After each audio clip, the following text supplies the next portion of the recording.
با یک احساس میخواندش و گریه میکرد. میگفت مسافری دلگیر است. ملت شریف، ملت بزرگ ببخشید اما توالد روک شد و مینت شنوی دیگر مردم شید. ما را فرزند این ملتیم. فکر آن فرزندا را که ماها سالها انتظار پدرم. آه و ناله و فیغان پرنده فردا گریبانگیری تو می شود. بر در جاش بر بگردان.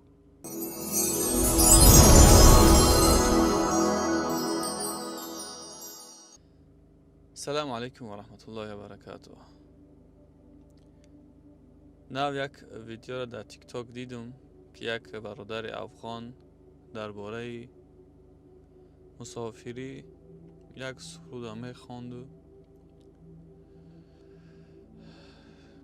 با یک احساس می خواندش و گریه می کرد. می گفت مسافری دلگیر است. بله برادرای عزیز، مسافری خیلی دلگیر است. اما چی علاج؟ بعضی ها به خاطر زندگی، بعضی ها به خاطر نبودن رزق، بعضی ها به خاطر نمیدونم دنیا، بعضی ها به خاطر خدا و رسول، بعضی ها به خاطر عزت و عفتش مجبور به اون میشوند که وطنشان را ترک کنند. برای ترک کردن این گروه انسان ها نفرهای معین جوابگرند. اونایی که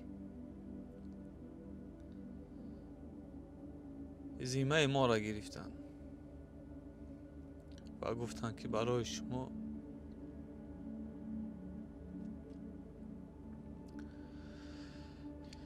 شما زندگی خوب مهیا میکنیم، برای شما تمام شرایط ها را مهیا میکنیم. وعده های زیاد دادن. با مجردی که به سر منصب رسیدن، به هدفشان رسیدن، برعکس شد. ملت پراکنده شد. ملت در بدر شد. ملت شریف، ملت بزرگ ببخشید اما توالد روک شد و ره روک مینت شنوی دیگر مردم شد.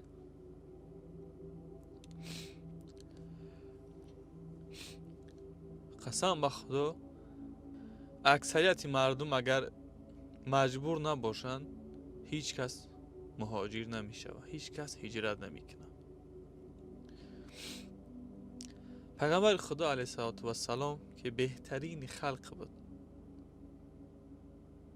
فرستاده خدای مهربان بود، با وجود اونه که خداوند او را به هجرت امر کرد، با وحی الهی 100% این کارش درست است، تایید کنندش الله مهربان.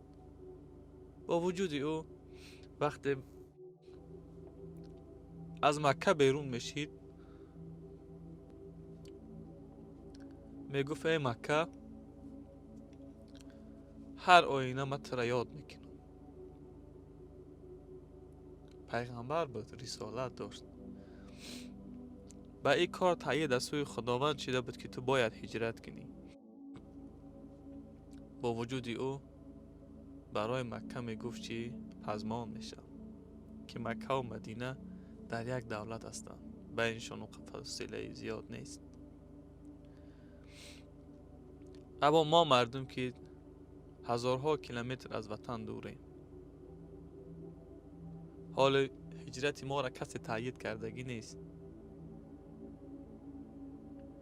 اما امید داریم که خداوند این رحم را در نامه اعمال ما نوشته گرداند.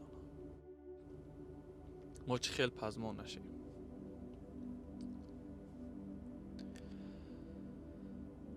برادران و بزرگوارانی که ذمه مسئولیت گرفتین، هوشیار شین، بیدار شین. ما را جزء از این ملتیم، ما را فرزند این ملتیم. فکر ما را بکنید. وقتی که بیگانه خانه برمیگردین، در اطراف فرزندان، نبیره ها، حد و همسایه ها، شما یارا بدانید که هزارها، صدها هزار، میلیون نفرای هستن که به سبب اونه که در او شرایطی که تو میخوای فرزندا و نبیره ها تبینی، خویشاوندا و نزدیکا تبینی، بسیار در یک حالت خوب، او سبب شد که هزارها میلیون ها از وطن خارج شوند. حالا هم دیر شدگی نیست، فکر کنید. اینقدر فرزند از مادر دور، اینقدر فرزند از پدر دور، یا برعکس بگیریم، سوزی مادرها، سوزی پدرها، همه اینا سوال و جواب دارد. سوال جواب کننده اینا خدای مهربان است. خداوند فرصت میتیه. خداوند برای شما وقت داده است. فکر کنید. اگر در کجای اشتباه شده است، حالا وقت است اصلاح کنین، بر بگردین.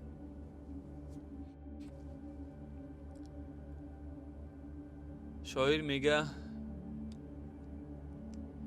پشه از شب زنده داری خون مردم میخورد. زینهار از مردمی شب زنده دار اندیشه کن. فکری آمده را رکنه که تا سحر پزمان فرزندم.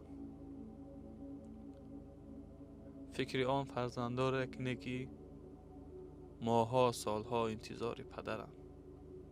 همه اینا عذاب هجرانه.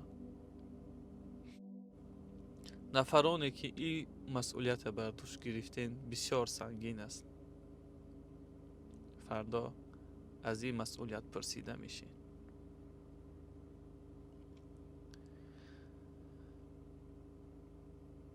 خداوند مهر و محبت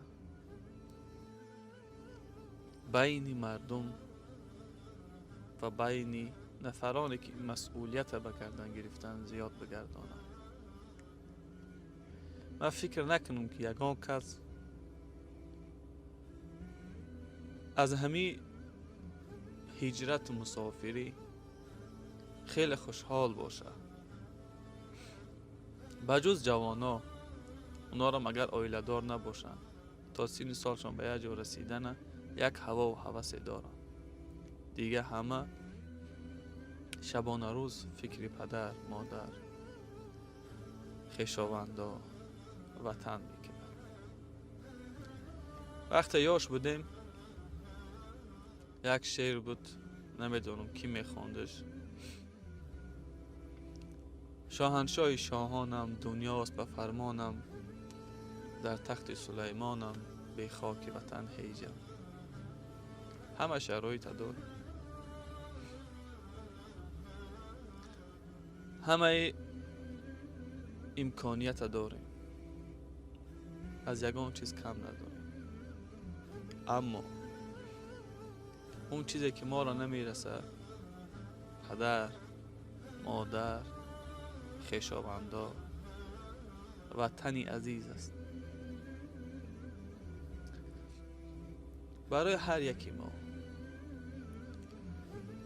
وقتی که ما در این شرایط خوب فکر وطن، فکر ملت میکنیم، فکر سرزمین عزیزمان میکنیم، فکر خویشاوندا و پدر و مادر میکنیم، اون نفرانی که در روسیه هستند تحت فشار، عذاب، شکنجه، تحقیر وای بر حال اونها چه خیلی طاقت میکرده باشن. خلاص خیلی وزبین است. وقت صنفی 6 بودیم یا 7 بودیم، یک شعر بود میگفت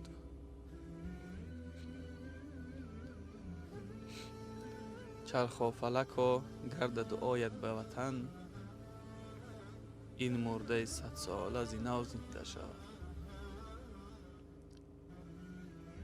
امیدوارم نفرانی که مسئولیت ما ملت بر دوش گرفتن، اگر به اونها رم که نرسد، اگر به گوش اونها رم نرسد، به گوش نفرای میرسد، شاید که انشاءالله این پیام ما را به بالاها میرساند، در فکر اصلاح میشوند، در فکر این همه هجران ها میشوند که جواب سوال ای در دنیا که یک کاری کرده میشود، اما در آخرت بسیار عاقبتی بد دارد. پیغمبر خدا علیه السلام با تمام لشکر می رفتن، دیدن که یک پرنده بسیار ناراحت است، بسیار بیقرار است. پیغمبر از نزدیکاش پرسیدن که به این پرنده چه شده است که بسیار ناراحت است؟ گفتن کدام چوجاهای همین پرنده را گرفته است؟ پیغمبر تمام لشکر را منع کرد، تمام لشکر را منع کرد، اون نفر را پیدا کرد و گفت اونا را بر در جاش بگذار. آه و ناله و فیغان پرنده فردا گریبانگیری تو میشود، بر در جاش بر بگرد. کیسه دیگر را گوش کن. در بنی اسرائیل میگه یک زن یک گربه را زندان کرد.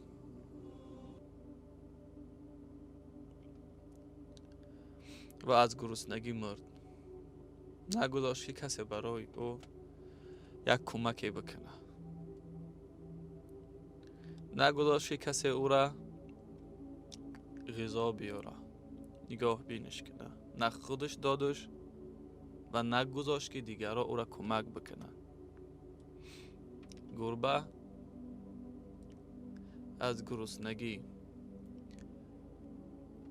از نامساعد بودن شرایط از دنیا گذشت، مرد. به سبب عذابی که این گربه را داد، خداوند این را داخلی دوزختش کرد. فقط یک گربه. این مردم همش سوال و جواب دارن، به خدا قسم.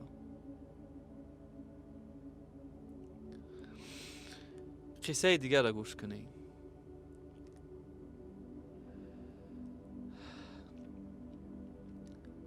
در بعضی کتاب ها آمد است که حضرت عمر چند وقت بعد از وفاتش، یک مدت طولانی بعد از وفاتش، در خواب یکی از صالحین می دراید. میگن ای عمر چی کار داری؟ چه حال داری؟ عمر میگه در یک دهه دوردست یک جا یک کپروک احساس کردن و او کپروک او خیلی که می بود، او خیلی که شاید باید میشید انجامش ندادن، شاید به هر بهانه و به هر دلیلی. همونجا یک سوراخ میشوه و یک خر میآید در همون سوراخی پاش میزنه و پای خر میشکنه. من تا حال ثواب الجوابی همون خر کردیستم. اینقدر آواره و اینقدر دربدر و اینقدر کشتنهای ما، شما فکر میکنین سوال و جواب نداره؟ خداوند همه را توفیق بده. خداوند همه را مهر و محبت نسبت خدا، نسبت رسول، نسبت ملتش، نسبت مسئولیتش زیاد بگردانه. امیدوارم که همه خوب میشوند. امیدوارم که باز برمیگردن همه مهاجرا به وطن. امیدوارم که این همه فاصله ها پیوند میشوند. امیدوارم که این همه هجران ها به پایان میرسند. انشاءالله که اینا همش به پایان میرسند، یک روز نه یک روز. اما نفرانی که این مسئولیت بر دوش دارن شاید اون روز نباشن. شاید با سبب از سببها از دنیا رفته باشن. برای اونا دیر می شود. خداوند یار و مددگار همه ما و شما باشد. دعا را فراموش نکنید. دعا کنید که خداوند همیشه